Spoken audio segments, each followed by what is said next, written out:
pessoal, espero que esteja tudo bem com você, assim como graças a Deus está tudo bem por aqui. E louvamos a Deus por mais uma oportunidade que Ele tem nos dado de poder gravar aqui a lição da Escola Sabatina de Adolescentes. E a lição nesta semana tem por título O Vaso de Alabastro, né? Um nome difícil de se falar para mim, né? E a lição de número 12. E vamos lá, pessoal, mas antes vamos fazer oração a Deus para que Ele possa nos auxiliar, né, no que nós vamos estudar nesta semana. Nosso Pai, nosso Mestre, o Senhor disse que só o Senhor é digno de ser chamado de Pai e de Mestre, porque o Senhor de fato é o nosso Pai, de fato é o nosso Mestre. Pedimos perdão, Senhor Jesus, por tudo. Pedimos, meu Deus, que nos ensine o que o Senhor quer falar, meu Deus, através deste texto bíblico, Senhor. Ensina-nos em nome de Jesus Cristo, eu te peço, Pai. Amém, meu Deus.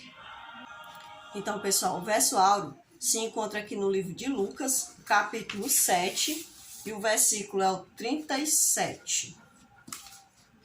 Marquei aqui, né? Eu fico sempre aqui perto dessa janelinha, né? Para poder auxiliar os meus olhos, né? Então, vamos lá, pessoal. Diz assim, ó. E eis que uma mulher da cidade, pecadora, sabendo que ele estava à mesa na casa do fariseu, levou um vaso de alabastro com unguento. E estando por detrás aos seus pés, chorando, regava com suas lágrimas, e enxugava com o próprio cabelo, e beijava-lhe os pés, e ungia com unguento. Né? Então, aqui no livro de Lucas, fala que era uma mulher pecadora, né? Que chegou ali por detrás de Jesus e ali derramou, né? Ungiu a Jesus Cristo com esse perfume, né? Aqui destaca o vaso de alabastro. E se a gente for pesquisar sobre esse vaso, diz que era uma cerâmica, né? Que as pessoas usavam muito para fazer vasos e que, portanto, tinha uma grande importância, né? Esse vaso, né? Essa cerâmica, né? Diz também, né? Deixa claro que ela chorava aos pés de Jesus, né? E por detrás era como se Jesus estivesse aqui e ela estivesse aqui do lado, né? Beijando ali os pés de Jesus e enxugando, né? Chorava e enxugava, né? Ali ao mesmo tempo. Ou seja, não foi somente o perfume que foi derramado, mas também as lágrimas daquela mulher foram usadas, né, para serem lançadas sobre Jesus Cristo e até mesmo para ungir a Jesus Cristo. A gente vai estudar aqui na lição, vamos entender melhor. E a lição fala assim, na parte de sábado.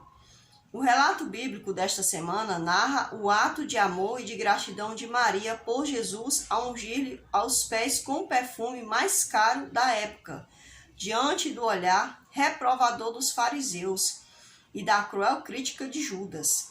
Então, como eu falei aqui no início, pessoal, a Bíblia, ela umas passagens, ela conta que era Maria, né? Em outras passagens fala que é uma mulher pecadora, como aqui no caso de Lucas.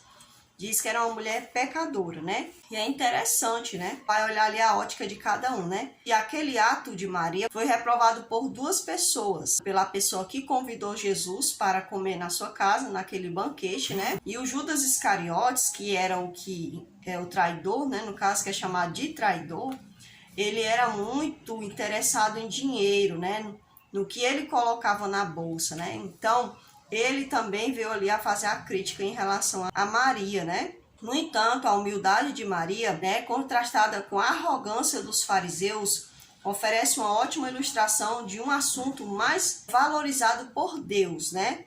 E que assunto era esse? O assunto da humildade e da gratidão. Veja, o fariseu, né, que também é chamado de Simão, que foi a pessoa que convidou Jesus, ele, por ele ser fariseu, ele tinha aquele orgulho, né? Por ele se achar assim, eu sou aqui do meio dos fariseus, eu faço parte dos entendidos. Então, ali faltava o quê? Humildade. Quando ele vê Maria ali fazendo aquilo, ele até fala assim, né?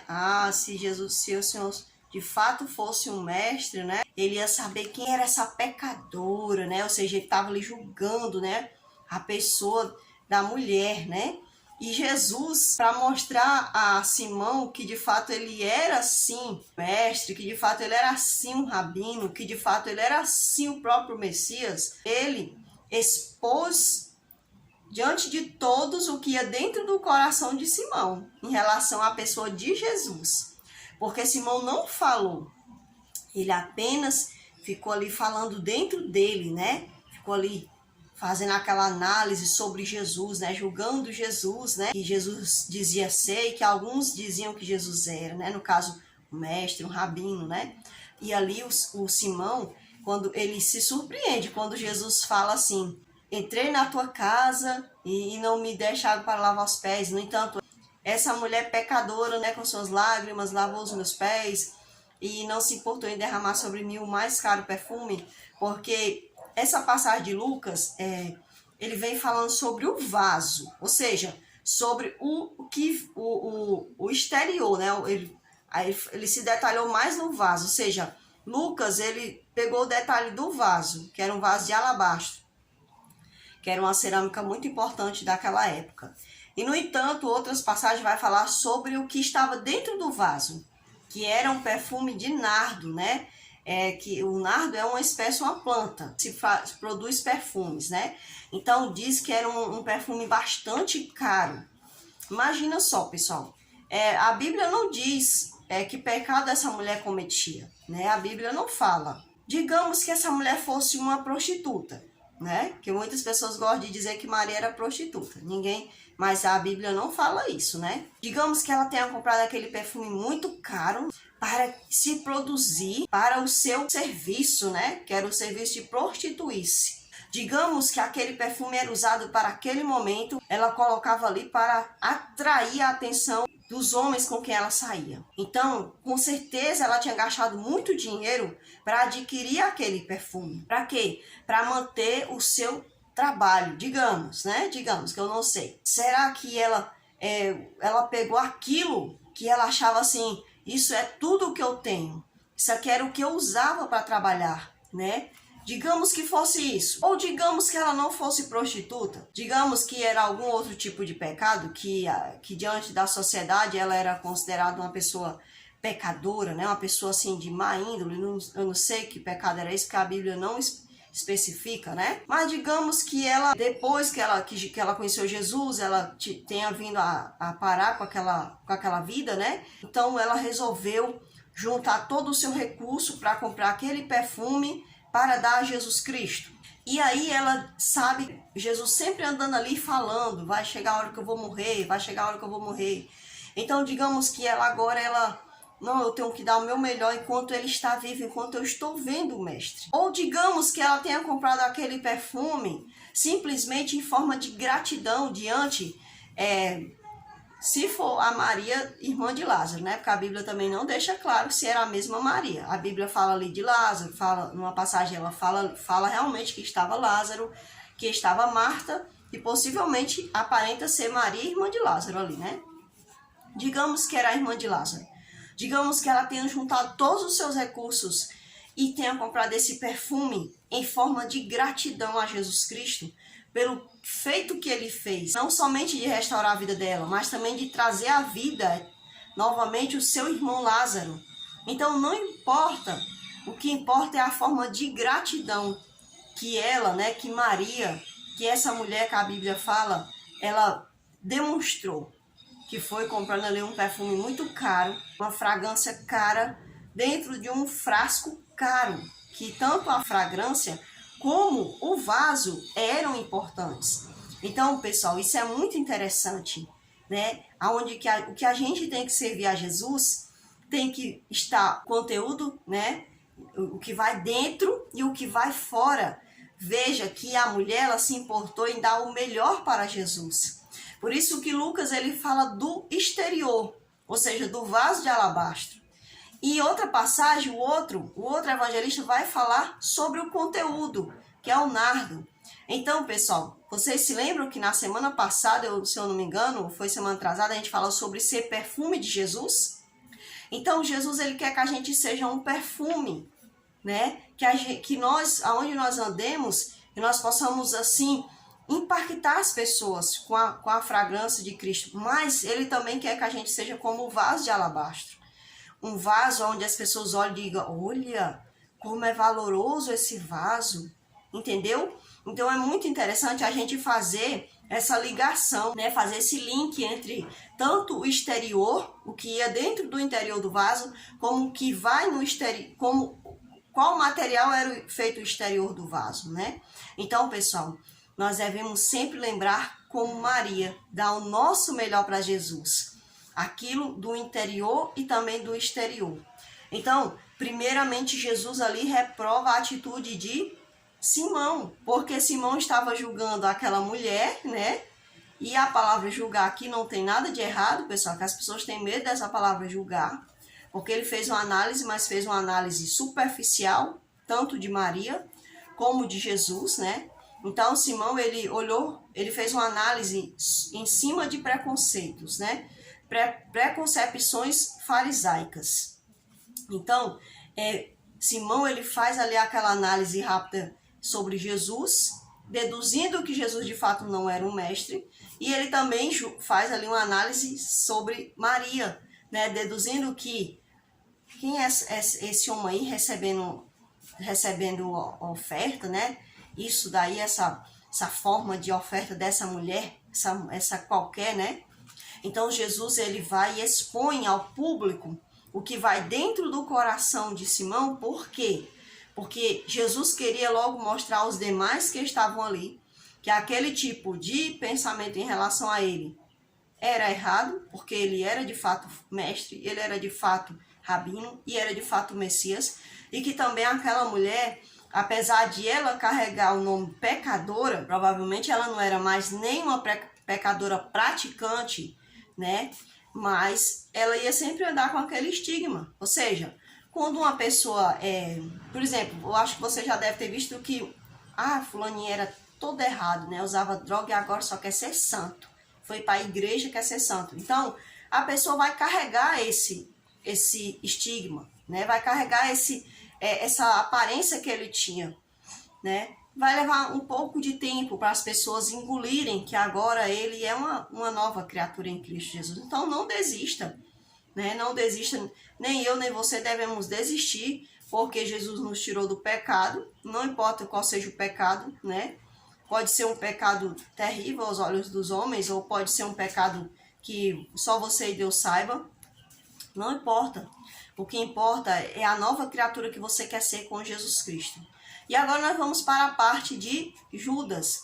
Porque Judas, ele ali condenou, né, aquela atitude da mulher, ter derramado ali o perfume, né, ter gastado tanto dinheiro. Ou seja, aí a gente vai ver um contraste da gratidão com a avareza, com a ingratidão.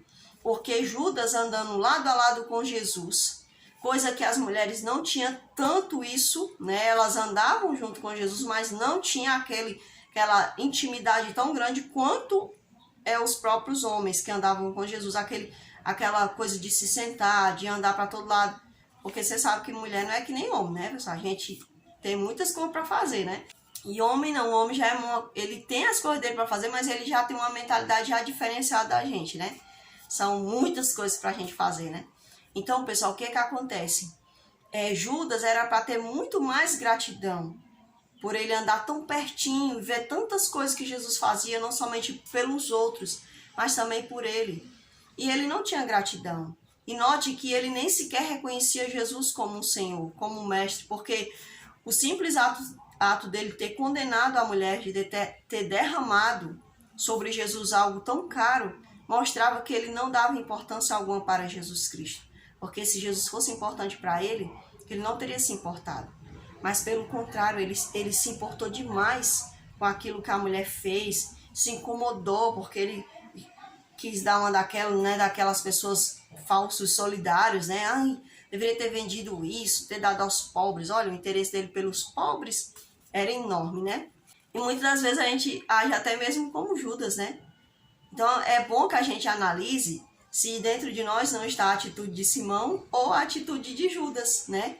E muitas das vezes a gente tem essa mania, né, de dizer assim, devia ter pegado esse dinheiro todinho, né, e devia ter feito isso pelos pobres, como se às vezes a gente fizesse alguma coisa assim, que fizesse uma diferença. Então, ali a gente percebe bem que Judas não tinha gratidão a Jesus Cristo pelo que Jesus fazia. Então, Maria, ela quebra ali as preconcepções do fariseu Simão, né, do orgulho, da falta de humildade, e também quebra ali a preconcepção, né, aquele erro, né, de Judas, onde ele aparentava ser uma coisa, mas ele não era aquilo que ele aparentava, que era ser alguém semelhante a Jesus, ou seja, um discípulo de Cristo, né? Então devemos tomar bastante atenção quanto a isso, pessoal. Na parte de domingo, vai falar um pouco sobre a história e vamos ver, né, de acordo com algumas perguntinhas aqui. Fala assim, de acordo com Lucas 7, 36 ao 50, o que a história nos ensina sobre a maneira como Jesus tratava as mulheres? Claro, Jesus, ele tratou as mulheres como ele sabe que tinha que tratar, né? Como alguém que ele criou.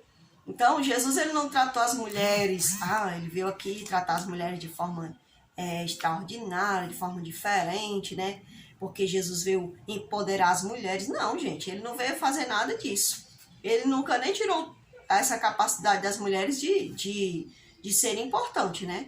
Então, como ele é o Criador, como ele é o Senhor, ele deu a real importância que ele devia dar a elas, assim como ele deu aos homens. Então, diante da sociedade, era para Jesus destratar as mulheres, né? Porque o pessoal tem esse negócio aí, né, na sociedade, né? Às vezes de querer rebaixar a mulher. Não é todos, não são todas as pessoas, gente. Isso é coisa de gente da cabeça, de gente imatura, né? De mente imatura, digamos assim. Porque a palavra de Deus, ela jamais colocou a mulher como um ser subserviente, né? Ele colocou uma pessoa lá embaixo que tem que ser pisada. Não, Jesus nunca... Não existe isso dentro da palavra. Tem até pessoas que usam aí a palavra de Deus para dizer que as mulheres são excluídas, que as mulheres isso, a mulher aquilo. Muitas das vezes as mulheres não são chamadas como pastores, né? Mas a gente não vê isso, viu, pessoal? Porque a gente percebe bem que Deus, ele sempre deu muita importância às mulheres. Veja, se a gente for ver ali as histórias de Sara, né? Quando Sara pediu um filho, quando Raquel pediu um filho a Deus, elas se sentiam humilhadas, elas falavam com Deus. E Deus deu a elas um filho, por quê? Porque Deus queria que elas ficassem felizes, né? Ana, quando ela foi humilhada, veja que quem humilhou Ana, pessoal, não foi um homem. Quem humilhava Ana era uma mulher. Então, eu acredito que esse senso, né, de machismo que existe aí no mundo, eu acredito que isso parte muitas das vezes de mulheres. Mulheres que acreditam que os homens não podem fazer nada, as mulheres têm que fazer tudo. Eu acredito que parte muito disso. Algumas mães que acham que os filhos não... vai ficar doente se fizer isso, se fazer, se lavar um prato, né? Aí acha assim, tem muitas mães que são assim, entendeu? Acha que o filho não pode ir pra cozinha, cozinhar, né? E tu não pode cuidar das mulheres, se a mulher estiver doente. Então isso aí tudo às vezes nasce até mesmo de mulheres que têm uma concepção errada sobre elas mesmas, entende? Então, Jesus Cristo, ele não veio tratar a mulher de forma diferente. Ele tratou como ele sempre tratou. Se a gente for ler no Antigo Testamento, Jesus nunca destratou uma mulher. Nunca. Veja que lá, no caso de Caleb, as filhas de Caleb, só quem tinha o direito das terras eram os homens. E eu entendo, pessoal, que era por uma questão assim... Não é nem por uma questão de que a mulher não sabia lidar com aquilo. Mas eu acredito que era porque, tipo assim, era uma função a menos que era dada à mulher. Porque a mulher tem muitas funções. Ela, de fato, ela se delegar muitas coisas a ela. Então, Deus delegou certas coisas aos homens, né? Então, você percebe que quando elas vão ali falar, né, com Josué, para pedir as terras que eram dos pais dela, que elas não tinham tido irmãos, eram mulheres, né? E ali Deus fala para eles, sim, tá certo, elas estão certas. Então, Deus não se opõe, não, porque a mulher não pode ir assim, não pode assado, não. Deus não falou isso, né? E então, pessoal, a gente tem que quebrar essa concepção errada que o mundo tenta impor sobre a palavra de Deus, de que há como é que se diz? Um tratamento, né, dentro da palavra para a mulher e um tratamento dentro da palavra para o homem. Então, Jesus Cristo, ele sabe todas as coisas, né, que ele é o próprio Deus. E a importância da humildade. Claro, Jesus Cristo, ele mostra que a humildade nos faz entender as obras do Senhor, né? E o nosso próximo. Então, quando a gente busca ser humilde, porque eu acredito que é um dever da gente buscar essa humildade que não vem de nós, vem do próprio Espírito Santo. Então, ele faz a gente entender Deus melhor, ver Deus melhor, né? Ver as minuciosidades de Deus, como Deus ele é tão maravilhoso, né? E também a gente, quando a gente busca o Espírito Santo para que ele nos ensine a ser humilde, que a humildade não parte de nós, como eu acabei de falar, ele também nos ensina a olhar o outro de forma diferente. Porque se fosse por nós mesmos, a gente só quer lembrar da nossa barriga. Quando eu falo aqui barriga, eu não estou me referindo só ao alimento material, também de tudo. A gente quer tudo só pra gente, a gente quer atenção só pra gente, a gente quer causar aquela atração nos outros, né? Aquele impacto. Então, assim, a gente, muitas das vezes, a gente quer olhar sempre para nós, quer sempre trazer o olhar para nós. Então, a humildade, ela quebra isso. Ela lança fora esse desespero para, né, saciar o nosso eu. Então, a humildade, pessoal, ela faz com que a gente olhe para Deus, olhe para o nosso próximo e até mesmo olhar para nós de uma forma correta, né? Um equilíbrio, ela faz a gente ter equilíbrio. A gratidão, pessoal, é algo que muitas das vezes a gente não expressa por Deus, né? Muitas das vezes não voltamos para demonstrar gratidão a Deus. E às vezes até mesmo ao nosso próximo, né? Muitas das vezes a gente não demonstra essa gratidão como se deveria ser mostrada, né? Ao nosso Senhor, pelas misericórdias, pelas bênçãos, né? Que Ele dá a nós. Nosso próximo, por coisas que eles fazem por nós. Então, olha, o Espírito Santo sempre colocou isso assim em mim, sabe? Mesmo que alguém tenha feito algo que para mim foi desagradável, eu procurar sempre lembrar as coisas boas que aquela pessoa também fez, né? A gente não pode ser desonesto quanto a isso, né? A gente tem que lembrar de alguma coisa boa que aquela pessoa fez ou te ensinou, porque vai haver alguma coisa. Tem gente que não vai fazer muito não, mas tudo bem, mas aqueles que você percebe, mesmo que você não perceba mais elas tenham feito, é bom a gente pedir a Deus, né? Para que a gente possa ver. Também a nossa visão sobre o que a lição quer nos ensinar sobre o Evangelho. O Evangelho do Senhor veio para os pecadores, né? Para todos nós, muitas das vezes, muitos não se acham pecadores. Por exemplo, Simão, ele não se achava um pecador. Ele achava que a mulher era uma pecadora. Mas não, eu não sou um pecador, eu sou santo, né?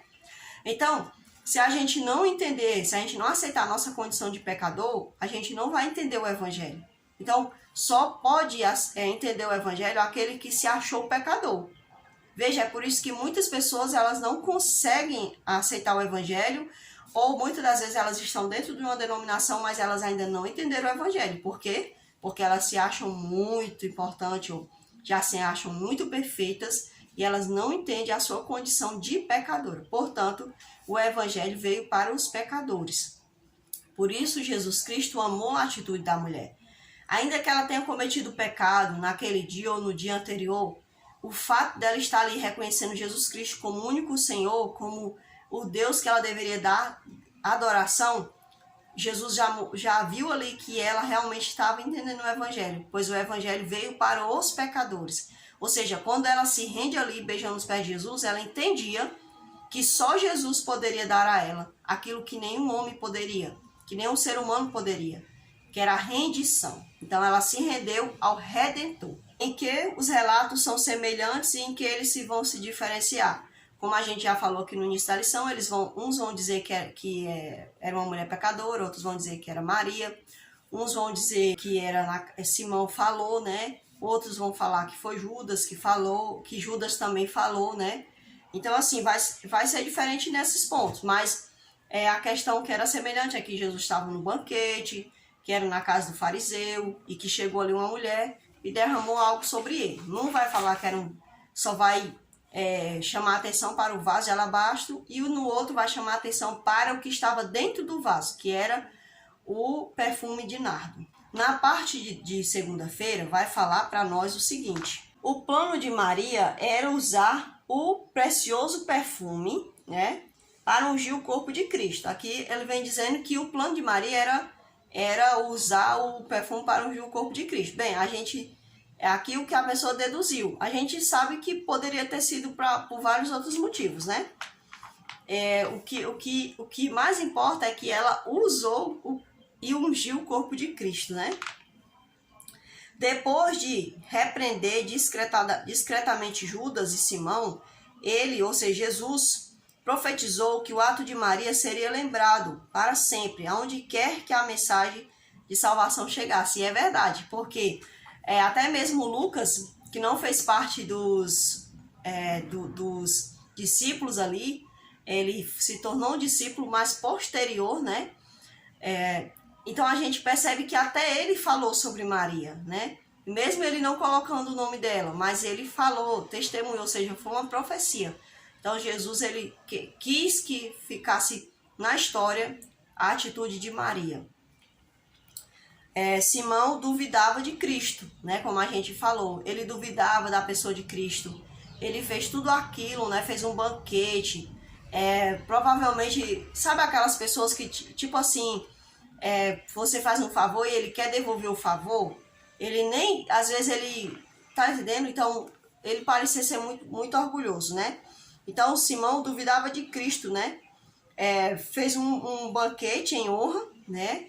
Para ali convidar Jesus Cristo, pelo que Jesus tinha feito por ele, porque de acordo aqui com a história, ele havia sido curado de uma lepra, né? Então ele faz esse banquete para ali agradecer, mostrar que ele estava bem e que também Jesus, né, que foi a pessoa que curou ele, estava ali. Era interessante, né, pessoal? Assim, parece assim uma contradição, né? Ele convida a pessoa que fez um milagre por ele, mas que ele duvidou daquela pessoa, né? Entrou ali em dúvida em relação à pessoa de Jesus Cristo, né? E isso é o que a gente tem que analisar. A gente falou ali da história de Maria e de Marta na ressurreição de Lázaro, que elas ficaram assim, meio, né, perturbadas ali, né, diante da morte do irmão. E aqui não, aqui Simão estava bem, né? Ele havia passado por um milagre, né? Mesmo assim ele ainda estava, o coração dele não estava entregue à pessoa de Cristo. Era uma gratidão, tipo assim, por alguém que faz alguma coisa por você, né? Infelizmente ele ainda não tinha entendido quem de fato era Jesus. E a gente tem que ver isso também. Será que nós estamos entendendo quem de fato é Jesus na nossa vida? Ou será que nós só estamos servindo a Jesus por conta de alguma coisa que nós queremos em troca, né? Então a gente tem sempre que tomar cuidado se a gente não está barganhando com Cristo. A partir de terça-feira, fala para nós algumas curiosidades, né? Fala sobre o perfume que foi comprado, que era algo muito valioso, que esse perfume, o preço dele correspondia a 300 dias de trabalho. Então a gente percebe que era um perfume muito caro, né, pessoal? Tinha que passar 300 dias, né, trabalhando e era o salário integral para juntar, né, para pagar aquele perfume. Podia ser usado como perfume e medicação, ou seja, era um unguento usado tanto como perfume como medicação. O ato de beijar os pés de alguém indicava respeito e consideração. E eu também aprendi certa vez que quando um rei conquistava uma terra, as pessoas se prostravam ali diante dos pés deles, né? E se rendiam, mostrando ali que tinha sido conquistada por aquele rei. Então, Maria mostrou que ela tinha sido conquistada por aquela pessoa que era a pessoa de Jesus Cristo. Judas era o tesoureiro. Ele era desonesto e secretamente ele costumava tirar algumas coisas que caíam na bolsa, né? Na bolsa ali que as pessoas davam para o ministério de Cristo, pessoal. O ministério de Cristo, a Bíblia fala que ele era muito sustentado pelas mulheres. Ou seja, as pessoas faziam doações de recurso financeiro, né? Porque como eles andavam muito de cidade em cidade, e eles praticamente paralisaram seus trabalhos, né? Tipo, não tinha como eles ficar pescando. Se eles estivessem naquela cidade onde eles estavam, eles já podiam até pescar, mas se eles estavam em outra cidade, como é que eles iam pescar, né? Então, por conta disso, eles recebiam sempre algum tipo de ajuda para comprar pão, né? Para, não sei, pagar alguma hospedagem, eu não sei, né? Não me pergunte. Só sei que fala muito na questão do alimento, né? E realmente para alimentar 12 discípulos e Jesus, né? Tinha que ter muito dinheiro, né?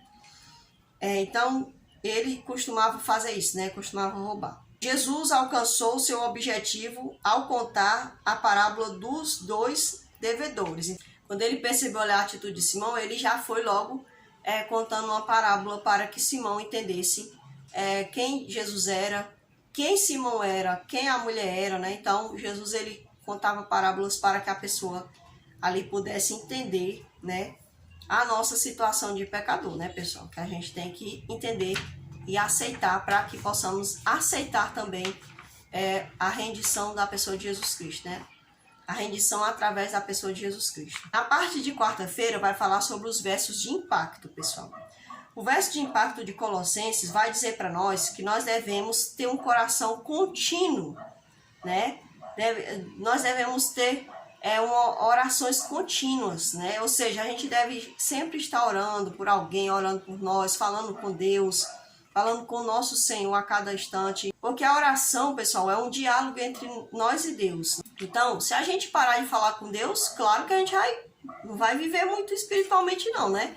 A gente vai começar a se encher do mundo, né? Então, é necessário que as nossas orações sejam de forma contínua, né? E também, pessoal, fala sobre a gente vigiar. E eu acho isso muito importante. Nós devemos sempre ser vigilantes quanto às coisas que nós vemos nesse mundo, que nós vivemos, né?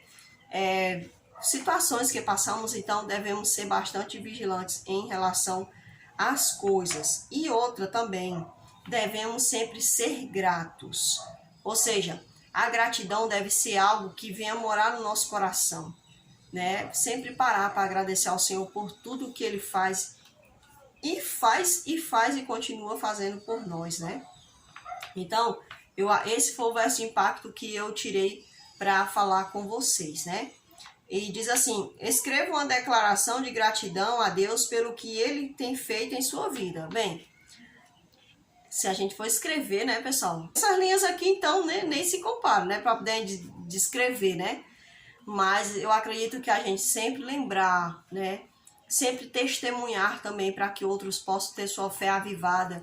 É muito importante a gente ser grato, né, ao Senhor Jesus Cristo por tudo que Ele faz. Não somente por nós, mas também pelos que estão ao nosso redor, pelos nossos parentes, né? A parte de quinta-feira vai falar assim, um trecho do livro, né, O Libertador. Fala assim para nós, ó: Cristo aceitou o abundante afeto de Maria. O que não foi compreendido por seus discípulos foi o amor de Cristo que inspirou a ação de Maria. De fato, foi o amor dele, né? O amor de perdoar ela, o amor de ressuscitar seu irmão, o amor de ser amigo deles, né? Mesmo diante de quem eles eram, né? Então, foi o amor de Cristo. Por isso que a palavra de Deus diz assim: o amor de Cristo me constrange, né? Ou seja, o amor de Cristo me motiva, né? É interessante a gente sempre lembrar desse versículo. E diz assim: aquele perfume era símbolo do coração do doador. Ou seja, era o que ia dentro do coração dela, dar o melhor. Senhor, eu não tenho nada de bom, mas se esse é o bom que as pessoas tanto falam, eu quero pelo menos te dar isso, né?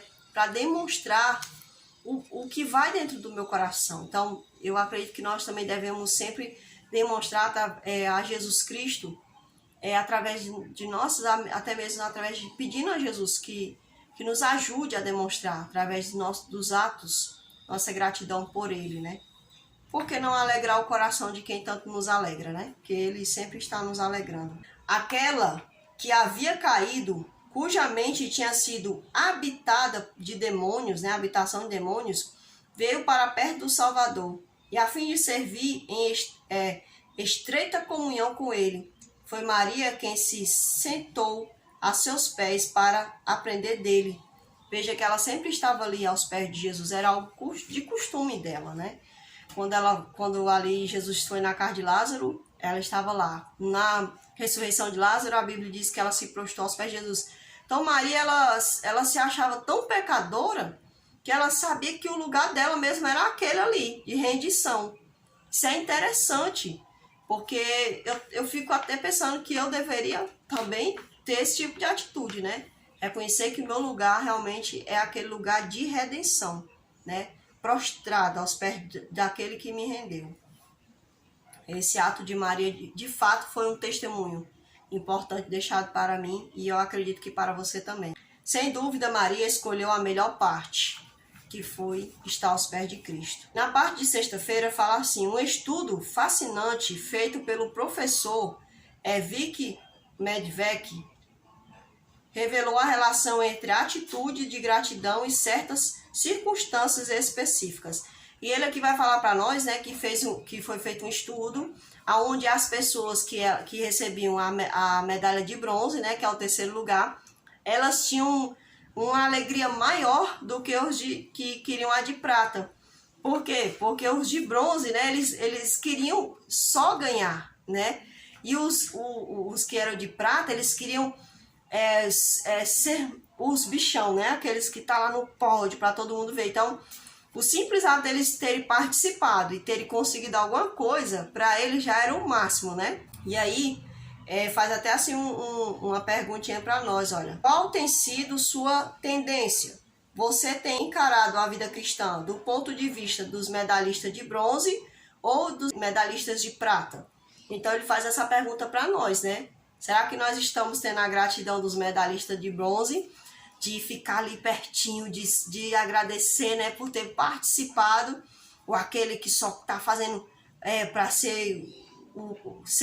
chamar a atenção para si, né? Então, assim, a gente realmente tem que prestar atenção nisso daqui, né, pessoal? O quão feliz é uma pessoa depende da profundidade de sua gratidão. É interessante essas palavras aqui de John Miller. É bom até você depois pesquisar quem foi John Miller, né? Pessoal, aqui fala algo muito importante. Quanto mais a pessoa é ingrata, mais ela é infeliz. Você já prestou atenção? Que quanto mais ingrata, mais pessimista, mais reclamão. Por quê? Porque não para agradecer nem o mínimo. E eu não acredito que de Deus venha o mínimo. Eu acredito que Deus ele vai dosando de acordo com as nossas capacidades de gerenciar as coisas que ele quer dar. Porque até mesmo os dons que ele dá, gente, muitas das vezes a gente quer usar para o nosso bel prazer, para se mostrar, para ganhar glórias próprias. Então até nisso o Senhor tem que nos dosar. Veja só. E quanto a recursos financeiros, recursos materiais, muitas das vezes Deus também quer dosar, ele dosa para não nos perder. Então, veja só. Então, assim, muitas vezes a pessoa não agradece nem pela vida que recebeu, pelo pão que tem para comer, né? Sempre está reclamando. Então, isso mostra o tamanho a profundidade. Se ela é uma pessoa grata, ela vai ser uma pessoa feliz. Se ela é uma pessoa ingrata, já dá para se ver qual é o resultado dessa pessoa, né? E aqui diz mais aqui para nós. Gustave Flaubert fala assim: aos incapazes de expressar gratidão, nunca faltam pretextos para não a ter. Pessoal, isso aqui é um caso sério, viu? Às vezes a pessoa fala assim: mas, por exemplo, tem a história lá do copo d'água, né? Que diz que a pessoa vê um copo, aí um diz que tá cheio, o outro diz que tá pela metade, o outro diz que tá vazio, né? Então, o ingrato, ele sempre tem um pretexto para não agradecer. Se ele recebe algo dosado, aí ele diz que não recebeu. E se Deus deu ali de grande, ele diz que foi pouco. Então, o ingrato, ele é uma pessoa assim, é uma coisa assim terrível, né? Ingratidão. Então, eu acredito que nós deveríamos pedir a Deus para sermos gratos. Senhor, me ajuda a ser grato. Porque eu acredito que se a gente pedir a Deus para ajudar a gente a ser grato, para ajudar a gente a ver as benevolências dele, a nossa visão espiritual vai mudar. Vai ter medo? Vai ser atribulado? Vai. Mas vai ser de uma forma diferente. Tá entendendo? Isso é o que importa. Foi um ato bem pequeno, mas com um significado enorme. Jesus disse que aquele gesto de Maria seria lembrado por muita geração. Mesmo os discípulos que conviveram com Jesus bem de perto não foram capazes de imaginar como o mestre se sentia muitas vezes. Você já tentou imaginar? Então, muitas das vezes os discípulos ali andando pertinho de Jesus, ele aqui fala que muitas das vezes eles não pararam para imaginar se Jesus, se eles estavam realmente sendo gratos, se Jesus ia ficar feliz com aquela atitude de gratidão deles. E vem alguém, né, e faz aquilo dali, E naquele momento, ao invés deles terem se autoanalisado, se julgado, eles foram parar para ali julgar a atitude da pessoa. Eu acredito, pessoal, que muitas das vezes, quando a gente condena o ato do outro, que eu não vou usar a palavra julgar, eu vou usar a palavra condenar. Quando a gente condena o ato ferrenhamente de outra pessoa sem fazer um julgamento, né? Sem fazer uma análise, é porque muitas das vezes aquele ato errado está na gente. Por exemplo, reclama de uma pessoa, de uma atitude de uma pessoa, né? Tá sempre reclamando. Se você for olhar, muitas vezes aquela atitude está dentro de você, né? Então, se você não fez uma análise, não fez um julgamento, mas tomou um juízo temerário, que é isso que a Bíblia fala, fez um juízo temerário em relação a alguém, em relação a alguma atitude, muitas das vezes aquilo está dentro de nós, aquele erro. Por exemplo, Jesus disse assim, ó, não tire, antes de você tentar tirar o argueiro do outro, tire a trave que está nos seus olhos. Por quê? Porque muitas vezes nós fazemos um juízo temerário, nós não fazemos um julgamento, nós não julgamos a situação, nós fazemos um juízo, ou seja, já decretamos, já condenamos um ato. Então existe essa diferença. Eu gosto sempre de falar sobre isso, pessoal, porque no mundo hoje está se levantando algo que fala muito sobre o pessoal, parece que tem medo de falar de julgar. Ai, não julgue o outro, ai, não julgue, sabe? Parece que tem um medo disso. E a palavra de Deus diz que nós devemos julgar com inteligência, com sabedoria, acima de tudo com sabedoria. Porque chegará um momento em que aqueles que vão servir a Jesus no reino dos céus, né, que vão ali poder compactuar com Jesus no seu grande julgamento, a Bíblia diz que nós vamos julgar até os anjos. Então, daí a gente já tira que a gente pode julgar, né? Mas julgar na sabedoria de Deus. Julgar fora da sabedoria de Deus, fazer juízo temerário, né? Condenar um ato ou até mesmo dar uma absolvição, isso Deus não aceita. Se você for lá no livro de Provérbios, você vai ver lá no livro de Provérbios que nós não podemos tornar a testemunha falsa como verdadeira e nem a testemunha verdadeira por falsa. Também nós não devemos, ou seja, não devemos nem absorver algo que está errado, né? Absorver e nem condenar algo que está certo. Então, se uma pessoa está fazendo algo certo e nós condenamos essa pessoa, isso a gente vai tomar de conta disso. Ou se alguém faz algo errado e a gente absolve essa pessoa, sendo que era para a gente condenar aquela atitude, a atitude, né? Não estou falando da pessoa. Era para a gente condenar aquela atitude, a gente está pecando contra o Senhor. Então, devemos tomar bastante cuidado quanto a essas coisas, né? Ou seja, julgar, condenar e absolver. Devemos tomar bastante cuidado quanto a isso. Então, pessoal, espero que vocês tenham gostado da lição, assim como eu também gostei da lição e de nós sermos como o vaso de alabastro. Novamente, a dificuldade para falar essa palavra, né? Sermos como esse vaso que não tem, que tem a sua aparência exterior atraente, né? Bonita, né? Importante, imponente, né? Mas que também carrega algo dentro, o seu conteúdo seja também algo que tenha extrema importância para impactar vidas. Então, seja como um vaso de alabastro nas mãos de Jesus Cristo e esteja disposto a ser quebrado para que outras vidas possam ser edificadas para o reino de Deus. Se você assistir esse vídeo, pessoal, você possa comentar, possa compartilhar, né? Possa deixar o seu like e que Deus possa abençoar cada um de nós. Vamos orar ao Senhor. Nosso Pai, agradecemos ao Senhor através dessa lição do testemunho daquela mulher, Senhor, que deu o seu melhor, deu tudo o que tinha, Senhor Deus, ali derramou diante de todos, Pai. E agradecemos por esse ato tão maravilhoso, porque o Senhor deixou o testemunho dela para que nós fôssemos edificados. E também deixou a visão dos discípulos, Senhor, porque a visão deles sobre uma coisa e sobre outra também nos faz, também traz um ensinamento para nós, porque um falou do vaso, Pai, e o outro falou do conteúdo do vaso. E o Senhor tem nós por vasos, e o Senhor coloca em nós o Teu Espírito. Então eu vejo que o Senhor dá importância ao vaso e ao que vai dentro de nós, que é o teu Espírito. Então, Pai, muito obrigada. Queremos te pedir que sejamos como os vasos de alabastro nas tuas mãos, Pai. Em nome de Jesus Cristo te rogamos, Pai. Amém, Senhor. Pessoal, até a próxima lição. Que Deus possa abençoar cada um de nós.